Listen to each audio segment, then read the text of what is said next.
বিকট এক বিস্ফোরণ হলো। সেই ধোঁয়া আর আগুনের তোড়ে দানবটা ছিটকে বিল্ডিংয়ের বাইরে পড়ে গেল।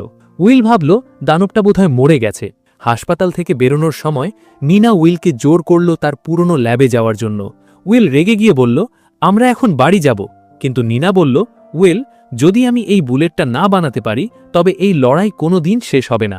ল্যাবে গিয়ে উইল নিনার ব্যক্তিগত ডেস্কে একটি ছবি দেখতে পেল। সে জানল নিনারও ছোট ছোট বাচ্চা ছিল, কিন্তু যেদিন দানবরা আক্রমণ করে সেদিন নিনা কাজে ছিল আর তার বাচ্চারা বাড়িতে একা ছিল। নিনা তার সন্তানদের বাঁচাতে পারেনি। এই অপরাধবোধ থেকেই নিনা দিনরাত এই দানবদের মারার উপায় খুঁজছে। সে কাঁদতে কাঁদতে বলল, আমি শুধু তোমার স্ত্রীকে নয়, নিজের সন্তানদেরও হারিয়েছি। এই কথা শুনে উইলের মন গলে গেল। সে নিনাকে সাহায্য করতে রাজি হল। নিনা ল্যাবে কাজ শুরু করল। অনেকভাবেই চেষ্টা করছিল, কিন্তু কাজ হচ্ছিল না।